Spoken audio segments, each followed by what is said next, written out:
खाने में तेल का इस्तेमाल कम करो, ये देशभक्ति है। 1 साल तक सोना मत खरीदो, ये भी देशभक्ति है। पेट्रोल डीजल की खपत कम करो, ये भी देशभक्ति है। विदेश यात्रा 1 साल तक मत जाओ, ये भी देशभक्ति है। सब देशभक्ति है। और सबसे बड़ी देशभक्ति है मूर्ख बनो, ये सबसे बड़ी देशभक्ति है। और पूरे देश को देशभक्ति का ज्ञान देकर ये देशभक्त गुजरात में 50-60 गाड़ियों के साथ काफिले में रोड शो कर रहा था। वो तो गनीमत है इस रोड शो की कि इसमें एम्बुलेंस बीच में नहीं आया, क्योंकि वो एम्बुलेंस वाला तेल की बचत करना शुरू कर दिया। लेकिन ये आपके पैसों का तेल फूंक रहा है। आपको देशभक्ति में विदेश यात्रा ना जाने का ज्ञान देकर वो देशभक्त खुद 4-5 देशों की यात्रा में निकल गया। ऐसा नहीं होता मित्रों, मैं सामने बैठा हूं, अरे नेपाल की करेंसी नहीं गिरती, बांग्लादेश की करेंसी नहीं गिरती, पाकिस्तान की करेंसी नहीं गिरती, श्रीलंका की करेंसी नहीं गिरती।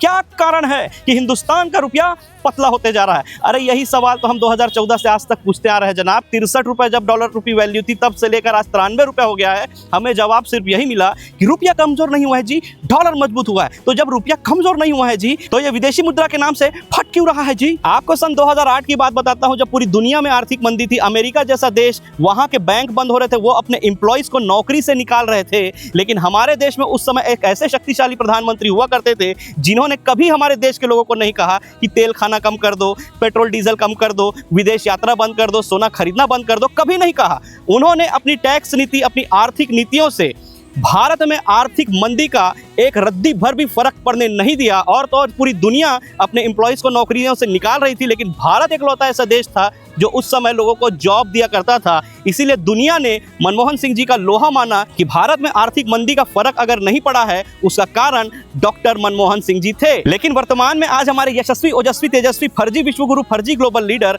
अपनी नाकामयाबी, अपनी नाकामी को देशभक्ति का कपड़ा पहनाकर आपको बेवकूफ बनाकर उड़ चुके हैं। जब आपको पता है कि पेट्रोल, डीजल, गैस और भी कई चीजों के लिए हम विदेशों पर निर्भर हैं, तो फालतू का खिकी की राजनीति और बकवास विदेश नीति के चलते ईरान से दुश्मनी लेने और अमेरिका के साथ गोद में जाकर बैठने की हरकत करने के नाम से आज भारत के लोगों को आप सड़क पर ला रहे हैं धीरे धीरे, और उसे भी देशभक्ति का कपड़ा पहनाकर बेवकूफ बना रहे हैं। हम पिछले कई सालों से कह रहे हैं कि देश संकट में है, दुर्गति हो चुकी है, समस्या पे समस्या बढ़ने वाली है। और आज जब समस्या ने ही कह दिया है कि समस्या बढ़ने वाली है, तो आप अपना घर बचाएं, व्यापार बचाएं या धर्म बचाएं। चौबे जी गए, छब्बे जी बनने, दुबे जी बन के लौटे। विश्वगुरु बनने निकले थे, भिखमंगा गुरु, गरीब गुरु बन के वापिस लौटे हैं। आखिर हम कैसे विश्वगुरु हैं? ना ठीक से खा सकते हैं, ना कहीं जा सकते हैं, ना कुछ खरीद सकते हैं। और वो दिन भी दूर नहीं जब हमारे महामानव टीवी पर आकर बोले कि भीख मांगना ही इस देश का सबसे बड़ा देशभक्ति का प्रमाण है। विश्वगुरु के दिए देशभक्ति के चूरन के बाद आप अपनी देशभक्ति कैसे साबित करोगे? कमेंट करके हमें जरूर बताओ, और हमें फॉलो और सब्सक्राइब करके ही